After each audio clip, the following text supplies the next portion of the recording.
बचपन एक ऐसी स्थिति होती है जो एनर्जी से भरपूर होती है। ऐसी अवस्था में बच्चे नई नई चीज़ें सीखते हैं, लेकिन आज के समय में देखा जा रहा है कि बच्चे फिजिकल एक्टिविटी कम और डिजिटली ज़्यादा आकर्षित हो रहे हैं, जिसके कारण कम उम्र में बच्चों का पेट निकलने लगा है। अगर आपको लग रहा है कि ये सिर्फ और सिर्फ मोटापा है, तो बता दें कि ये एक नई बीमारी हो सकती है। एक स्टडी में बताया गया है कि बच्चों के पेट पर चर्बी जमा होना आगे चलकर दिल की बीमारी का खतरा बढ़ा सकता है। रिसर्चर्स ने देखा है कि जिन बच्चों का पेट जल्दी बढ़ता है, उनमें 10 साल की उम्र से पहले ही ब्लड प्रेशर, सूजन और शुगर से जुड़ी दिक्कतें दिखने लगती हैं। ये सभी दिल की बीमारियों से जुड़ी हो सकती हैं और इसका कारण है टेक्नोलॉजी की तरफ आकर्षित होना।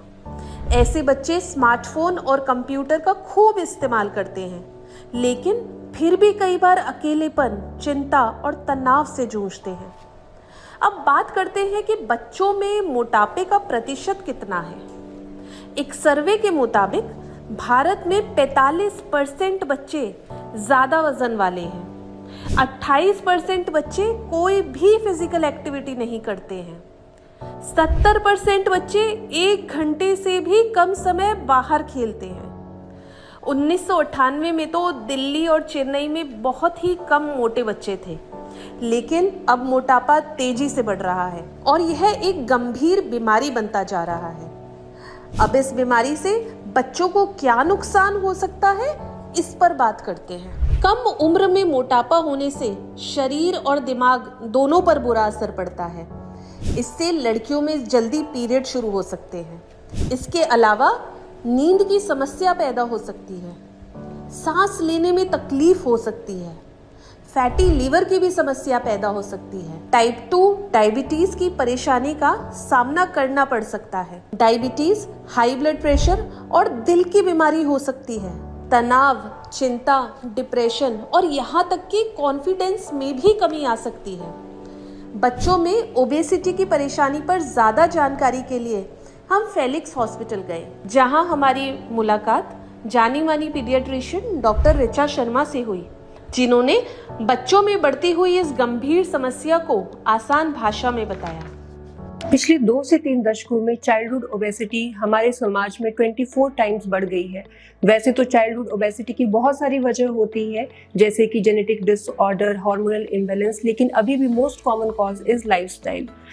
चाइल्डहुड ओबेसिटी एक स्लो एपिडेमिक की तरह है, क्योंकि इसके असर हमें लॉन्ग टर्म पे दिखाई देते हैं। ये समस्या आज के समय में इग्नोर हो जाती है। चाइल्डहुड ओबेसिटी हमारे शरीर के ऑलमोस्ट हर एक अंग पे प्रभाव डालता है। चाइल्डहुड ओबेसिटी की वजह से बच्चों में लो सेल्फ एस्टीम, डिप्रेशन या स्लीप डिस्टर्बेंसेस हो सकते हैं, जिसकी वजह से उनकी एकेडमिक परफॉर्मेंस पे प्रभाव पड़ सकता है। लंबे समय से चलती आ रही ओबेसिटी हार्ट अटैक का कारण बन सकता है। ओबेसिटी की वजह से metabolic syndrome and insulin resistance हो सकता है, जो कि टाइप 2 डायबिटीज के लिए एक मेजर रिस्क फैक्टर है। ओबेसिटी हमारी लीवर हेल्थ पे भी असर डालती है। ओबेसिटी की वजह से फैटी लीवर और लीवर सिरोसिस का रिस्क रहता है। ओबेसिटी की वजह से एडोलेसेंट गर्ल्स एंड फीमेल में पॉलीसिस्टिक ओवेरियन डिजीज हो सकती है, जिसकी वजह से एक्ने, चेहरे पे बाल या फीमेल फर्टिलिटी पे प्रभाव पड़ सकता है। लंबे समय से चलती आ रही ओबेसिटी हमारी जॉइंट हेल्थ पे भी असर डालती है, जिसकी वजह से यंग एज में ही जॉइंट रिप्लेसमेंट की जरूरत पड़ सकती है। चाइल्डहुड ओबेसिटी के से लड़ने के लिए first step is your lifestyle management. इसी के लिए American academy of paediatrics 5210 rule को एडवोकेट करती है, जिसका मतलब है दिन में 5 बार फ्रूट और वेजिटेबल की सर्विंग ले, अपना टोटल स्क्रीन टाइम 2 घंटे से कम करें, 1 घंटे के लिए मॉडरेट इंटेंसिटी एक्सरसाइज करें एंड दिन में आर्टिफिशियल स्वीटनर ड्रिंक्स की कंजप्शन 0 करें। हेल्थ से जुड़ी ऐसी कई और जानकारी के लिए फेलिक्स हॉस्पिटल के YouTube channel Felix health cares को सब्सक्राइब करें और अपनी समस्या कमेंट बॉक्स के जरिए हम तक पहुंचाएं। डॉक्टर के अपॉइंटमेंट के लिए दिए गए नंबर पर संपर्क करें।